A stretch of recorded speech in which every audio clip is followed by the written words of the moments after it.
Good morning, everybody. It is Sunday, March the 12th, and I'm Bob Phibbs, the retail doc. You're here. What seems like it's early, but it is 9 a.m., and I'm thrilled to have you with us today. So do me a favor and type in where you're joining me from.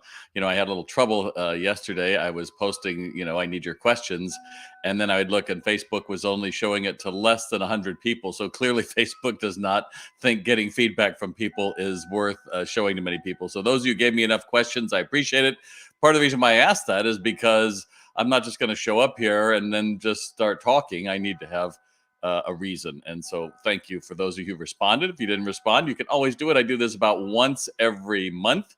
I used to do them every Sunday, but I like to have my weekends off now. So there you go. And I'll be doing another one the first weekend of April. Again, just let me know who you are. Type in there, give me some thumbs up, let the algorithm know that it's working and that this is a valuable resource for you, because frankly, I'm only doing this for you. I don't charge for this, but it is a way for me to help more retailers understand that we can change the world by the people working and shopping in retail if we do enough work on our side. So there you go.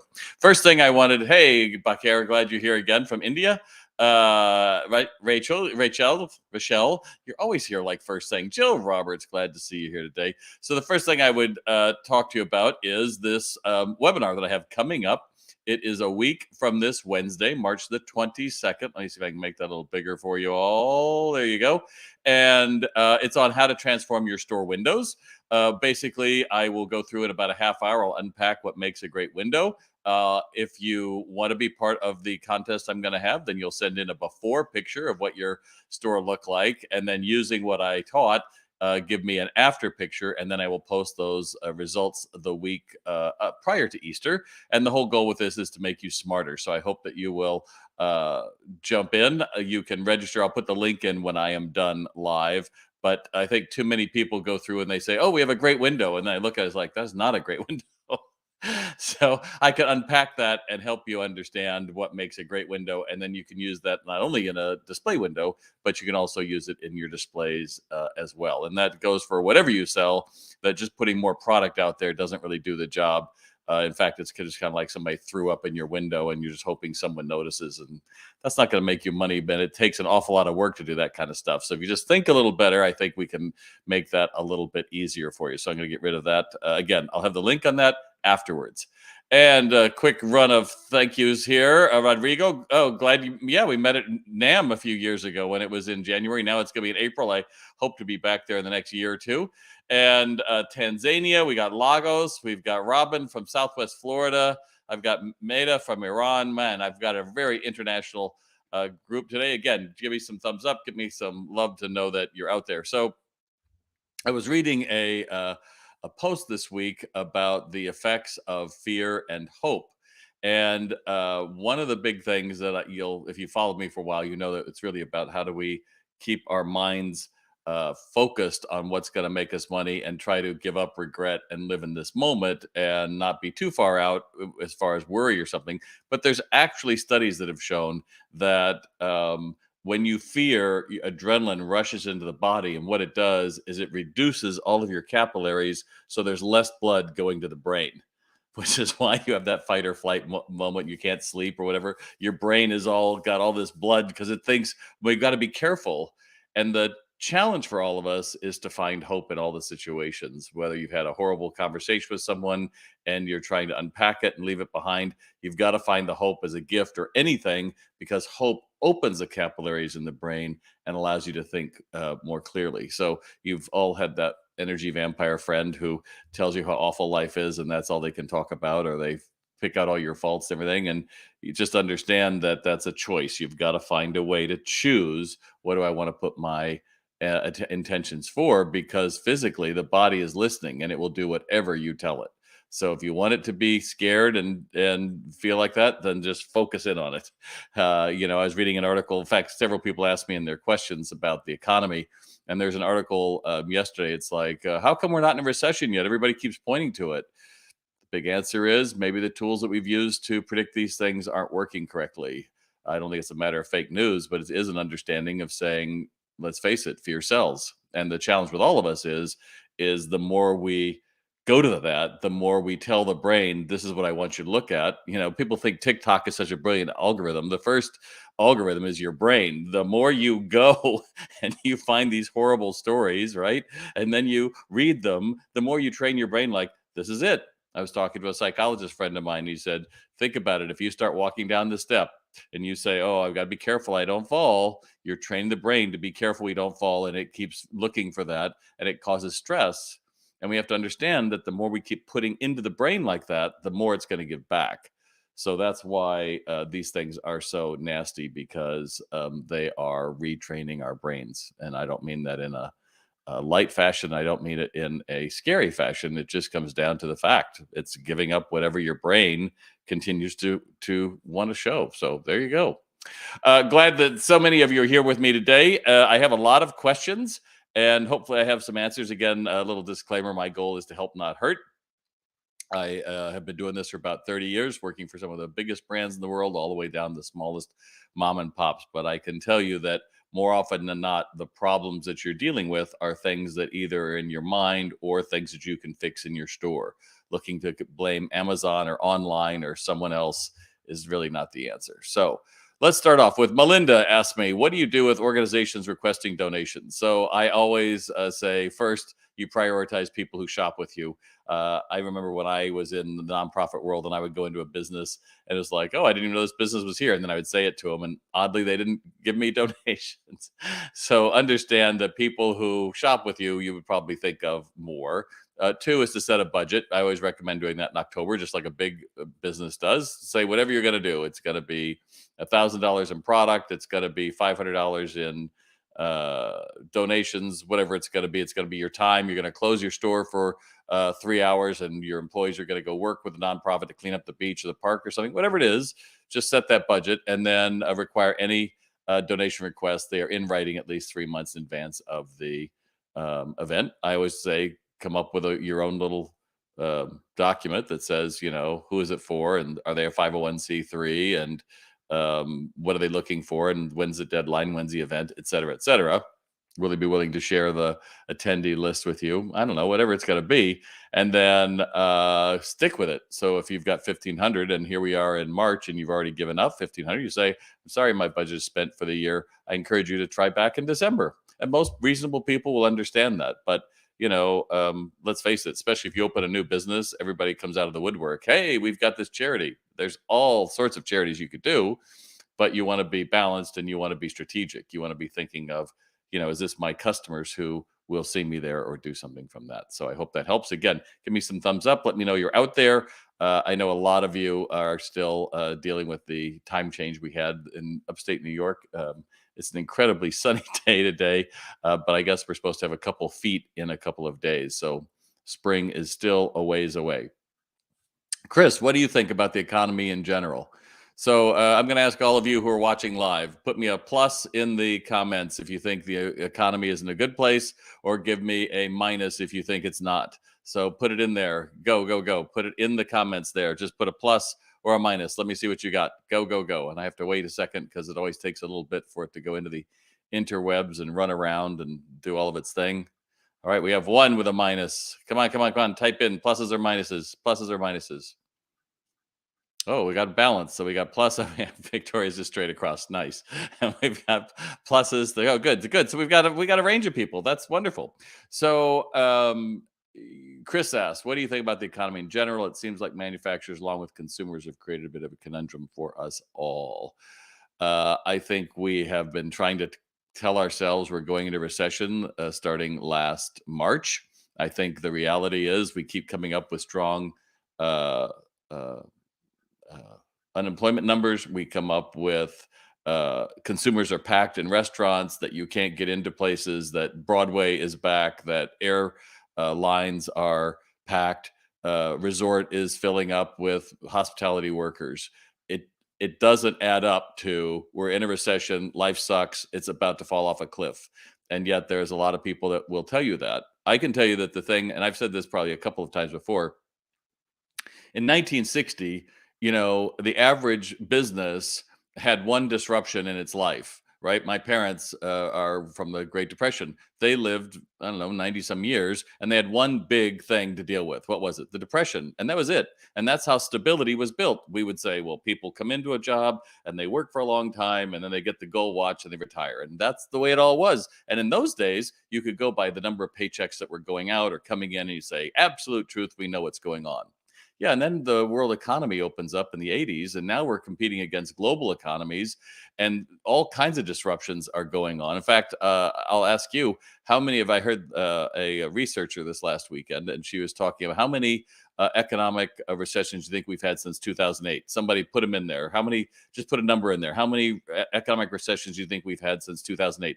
Put a number in the comments below. Go, go, go. Do it, do it, do it.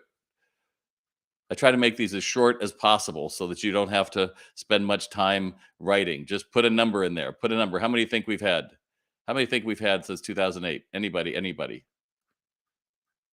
Yeah, keep going. It takes a little while for it to translate. Seven, Jess. Oh, that's pretty aggressive. Good. All right, great. Six, Victoria. All right, great, great, great. Anyone else? I'll take one more and then I don't want to make you all wait. Four. Actually, reality is over 400 around the world. I know. Do you follow the kingdom of the Congo? Do you follow the economy of the Congo? Probably not. Do you know they're in a recession and they are the number one source for cobalt? And do you know why cobalt is a big deal? Because cobalt is in all kinds of electronic chips and phones and all sorts of things. If they have a recession, it's going to affect us all. But this idea that there's this one recession, that there's this one thing we have to worry about, means that we are trying to find the answers from the way we looked at things probably 50, 60 years ago in a new reality, which is there's always going to be recession every week somewhere with someone that's going to affect us. So why do we spend all of our time waiting and worrying when the reality is that change and disruption are all the time? 3 weeks, excuse me, 3 years ago, we were all locked down. I know. My mind still doesn't know what happened the last 3 years, but we could not have seen that coming or how long it would last or anything else. And the fear, a lot of us didn't actually realize what was going on until you heard like this is going to go on for a couple of years. Why is it we are so enamored with this idea that no one's coming in, inflation is killing off, blah, blah, blah? Because we like to go through and give that jolt of adrenaline to be fearful. And I'm just saying, I don't think it's healthy. I know plenty of retailers that are looking around, and you don't have to type this in, who are looking around and telling me, oh, I feel bad. I'm actually doing great. I can't tell my friends. There's a lot of restaurants, there's a lot of hotels. All comes down to you. I was doing a keynote for a hot tub manufacturer, one of my early ones, probably 20 years ago. And it was a Q&A after I'd done a keynote, and it all went really well. And somebody was asking me about the economy, and somebody said, well, the interest rates are rising and manufacturing costs are going up. And the owner got up and he said, I built this business when people who wanted to buy a hot tub had to put on a credit card that was 24% interest. Don't tell me how tough it is. And so I think in the end, there are bright spots and there are not so bright spots. Is that going to help you? I don't know. For me, I just keep doubling down and saying there's got to be more people out there that want my message of hope and training than there are people who say it doesn't matter and employees are expendable. That's the only way I can get up every day. Is that what you do? There's got to be more people that want to buy my products. There's more people want to buy my services that I just haven't found yet. Great. That's going to bring you forward into hope. But if it's, oh, we better be careful. We better not raise prices. We better not. If you hear yourself saying that, you are bringing that adrenaline, fear, and capillaries crunching into your brain. And I don't think it's healthy. So, so to finish my thought, yeah, back in the 60s, that was an easy marker to say was payrolls. Except the reality now is a man or woman, 16, 17 years old, they could be doing DoorDash. They could be doing Uber. They could be doing a side hustle where they're buying, like this young man I met in December, who is buying clothes, shopping at garage store sales and all sorts of things, and then reselling them. That doesn't show up the same way as a steady paycheck. So instead of us saying, "Oh, it's a recession, we won't get back to 2019," maybe this is the new normal. I think this is normal. And I think the kids that grow up today are going to be in a constant state of disruption, and they're not going to be freaking out about it like we are, because we don't know what the signs are. And I can tell you, for as many people who want to say it's all down and doom and there's no one buying and it's all horrible, there are plenty of other people saying, "Yeah, just keep saying that. My customers are meeting with success." So if that's helpful to you, give me a. Yeah, that's right, David. I think I agree with you. The matrix of the economy has changed. I would agree. I don't know why your icon was a empty building, but that's interesting. So if that's interesting too, give me thumbs up. Do you think I'm right? Do you think I'm wrong? Plus, I'm right. Negative, I'm wrong. And let me know you're out there. Let me know you're out there because, quite simply, the algorithms need to show engagement, kids. So show me. If you think I was right? Do you not agree with me? That's fine. Meg says, curious about what you think of discounts or sales. I'm not a fan. Well, Meg, that's pretty funny because one of my first books, I had to pull it out here today. One of my very first books was You Can Compete Double Sales Without Discounting.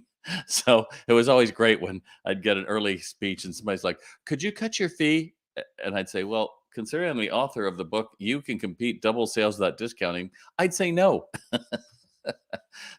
I would say that there is a difference in sales, though, Meg. There are sales, and then there is clearance, right? So I have no problem with a selective sale. Like every week, you're going to move it around. So let's say it's somebody's bath salts. This week is 20% off. Fine. Next week it's well, this would be a very strange store, but 20% off of motor oil, okay, or free wiper blade with purchase, right? The only reason you're doing that is so you have something else to talk about on the sales floor, or to put something else on social media, or take an ad out, or a post, or something like that.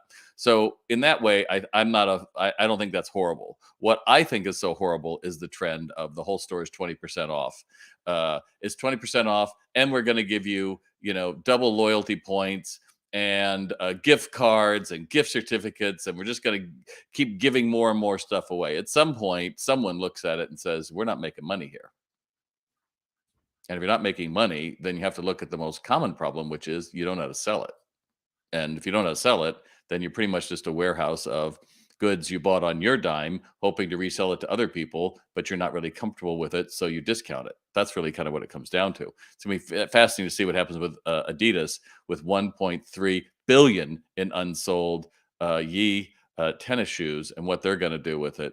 At the end of the day, if you don't know how to sell what you're buying, you're going to end up looking at that for a long, long time. And what always bothers me when I see stores going out of business, whether big or small, is all that merchandise. No one ever figured out how do we sell it. It's rare for me ever to see a store going out of business that is empty, which is what it should look like. All right. So let's see what we got. We got some people thanking me, some people agreeing with me. I appreciate that. Thank you. Thank you. Yes, Dave, I would say discounts for admission, you're charging too much. That's right. Gift with purchase. Yeah, again, I can kind of do that. Hey, car gift, glad you're here. Yeah, I would agree, Victoria. Putting more customer into I said putting more customer into the product's hands. I didn't mean that. Putting more product in the customer's hand. That's exactly it. And I also, I was doing a speech for association, and I was talking about social media. It was early, and it was talking about Twitter, and this is probably, I don't know what, 15 years ago. And this one woman stood up and she proudly told me, "Well, once a month, I just tweet, 40% off everything in the store for the next 2 or 3 hours, and I can pay my bills. It's great." It's like, that's the worst thing I've ever heard in my life. Why is that? You've just taught everybody to only shop once a week and to turn on that notification, or once a month and to turn on that notification. Well, I don't see it that way. It's like, great. You can't build a sustainable business by always going back and giving away.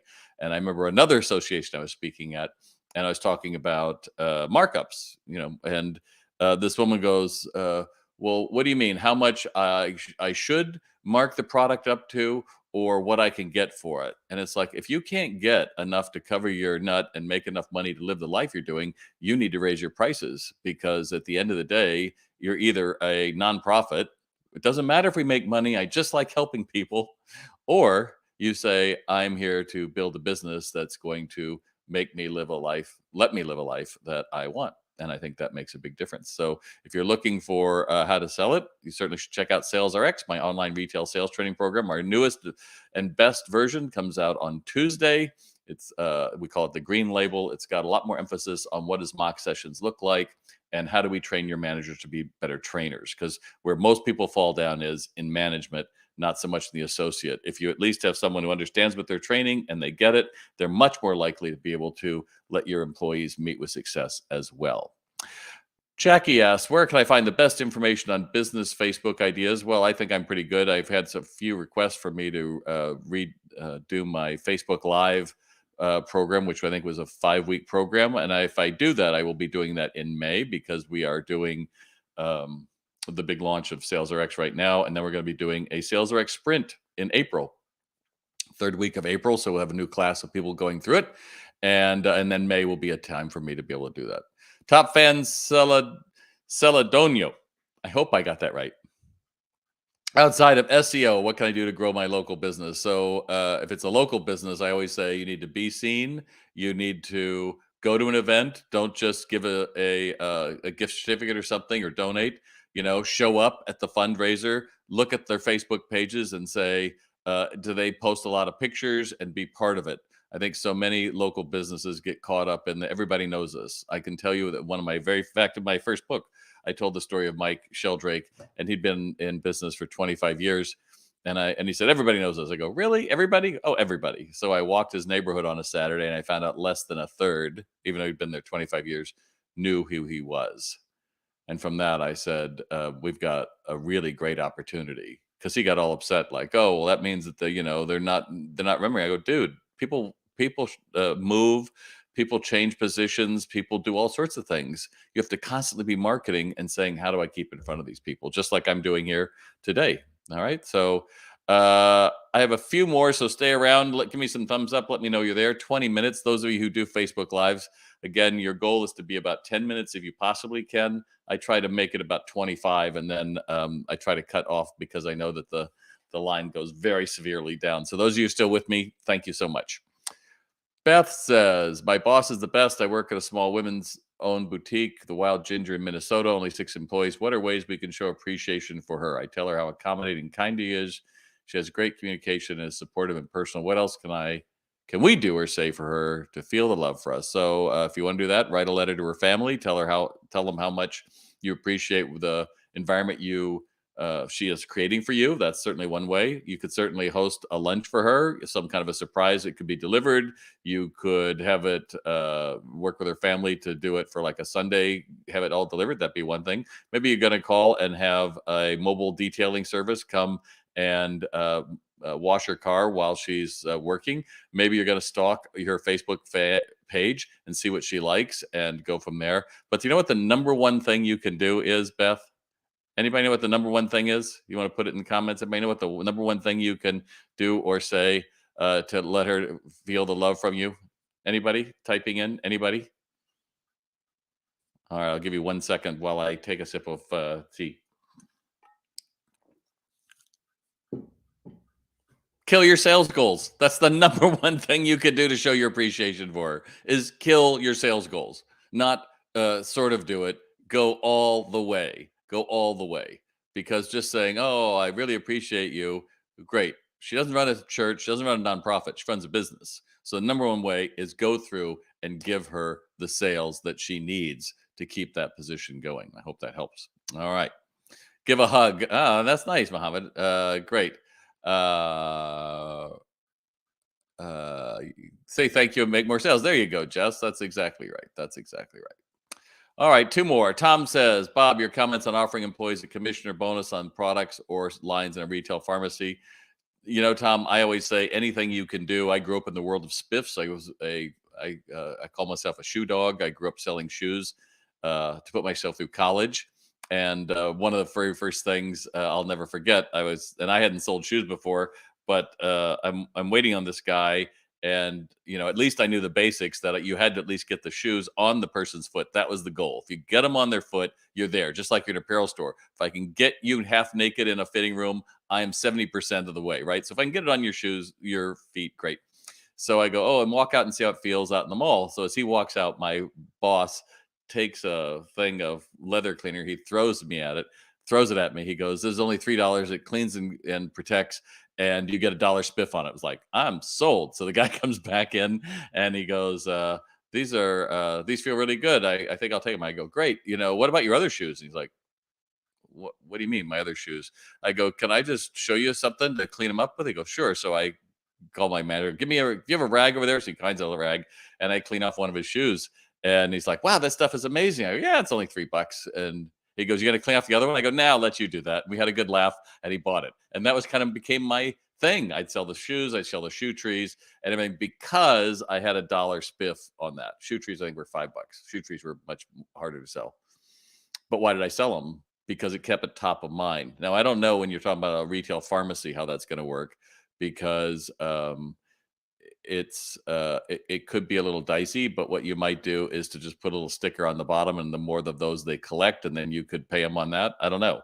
But I don't please don't do it on something that is, you need vitamin A or something. You're gonna have to give them training on how to upsell and add on if you're gonna incent them. Don't just put an incentive unless there's training. And by the way, I wanted to go back to Beth's comment about what she could do for her boss. All those tips I just gave you, you could do for your best employees. So yes, absolutely telling them that you appreciate them is certainly going to go much farther than you know uh, uh, well, not just saying it, but saying it in front of enough people to hear it so that they feel pride in what they did. And our last one today, by the way, if you have anything you want me to answer, you can put it in comments right now before I leave this. Last one is Tom spelled differently, Thom. Do you think shopping habits will change with the up and coming generations as they become more established in life? Will they shop brick and mortar? Well, Tom, that's a funny question because probably 15 years ago, again, the experts were predicting that millennials were not going to buy houses. And what an opportunity. It was a terrible thing to be in real estate because millennials never buy real estate and they were only this and that and this and that. Guess what? They're the ones that drove the great uh, uh, property boom in the last few years. What about the people that say, "Oh, malls are dead. No one's ever going to go to a mall"? You know who's at the mall now? Tribes of teenagers. Oh, no, they aren't. Mine isn't. Well, great, yours isn't. But go to a mall. Take a look. The idea that there is this out of fashion with retail or hospitality is written by people who don't have jobs. It's written by people who aren't retailers. It's written by people who, because they don't like people, assume no one will like people. I think people do like people. I think if anything, we enjoy it a lot. I'll tell you a quick story, and then I'll let you go. So I'm at the Marriott a couple of weeks ago in New York City, and up on the 45th floor, and coming down, and this woman gets on, and her and her husband, she's dressed in this beautiful type of a blue with a pink pattern. And I was like, wow, that's an amazing outfit. She goes, "Oh, I just threw it on." I go, and the door's closed, and as we're starting to go down, I go, that's not like I just threw it on. I said, "Look, your phone matches and your shoes match." And we had a good laugh about that. This other woman gets on, I don't know, somewhere at the 30th floor, and she's like, "Look at you all put together on a Monday." We had the best laugh all the way down. All of us. People want to connect. People are looking to say, "Oh, I want to be part of this. I'm interested." Yes, there's people who are bitter and don't want to talk to you and don't want to do anything. Make sure that they aren't on your sales floor. Make sure they're not on the ones saying, "It's so dead here. Can I go home? I hate this. I've got something else important to do." Right? Because you're running a business. You're not running a charity. If you're running a business, then stay focused on who? The customer. That's it. Shut the hell up. I don't care what weekend you had. I don't care that life sucks. I don't care that any a million things. What I care about is I need a running buddy that can keep me going. I need someone who has found hope in their head and can make it fun for me. I was in Portland one time, and the greeting from this young woman, she just picked up this chicken picture, which sounds as awkward as it was. And she just as she comes in, goes, "Welcome. Have you ever seen anything as stupid as this?" I go, "No." She goes, "We have a lot of funny gifts here. Take a look around." And it's still memorable 20 years later. If you want to have fun in business, employ people who want to have fun in business. If you don't want to have fun with your employees, then look and say, who's responsible for keeping them here? Oh, uh, and then change it. Then change it. Find hope, go forward so the capillaries open and you start thinking of the fun. All right. So, what did you get out of today? You were here with me the whole time. What's one thing you got out of today? Type that, and I'm about to get out of here. And I'll answer Donna's question. Says a garden center owner here. Our biggest growing demographic is the young first home buyers. They love shopping and having. Of course they do. Of course. They want to have an experience. They want to know that they had something fun. They did something great. So, anyone you want to, what you get out of today, put it in the comments. I'll hang out for a minute. Oh, I appreciate that, Tom. Glad you're here today. Just remember, about as successful we make our minds up to be. Person who says they can't and the person who says they can't are both right. Are we in a recession? I don't know. Do I care? Not really. Do you? Not really. But if I keep telling my brain, but what should I be fearful of? It's going to find it, and it's going to find it here, and it's going to show you, and you're going to be like, oh, I should pull back. Okay. But you know what? You got competitors who aren't going to pull back. So, with that in mind, I am at 30 minutes. That's much longer than I've done in a long time. I appreciate each one of you who have made it all the way to the end. And remember, you are the ones making a difference in so many people's lives, most who will never come to you and tell you. You just have to know it internally. And I'm thrilled that you're here with me today. So, I'm Bob Phibbs, the Retail Doc. You want to find out more about me? Go to retaildoc.com. That's retaildoc.com. And I'll post that link for the webinar about Windows as soon as I get off of this. Thanks, everybody. Have a great week.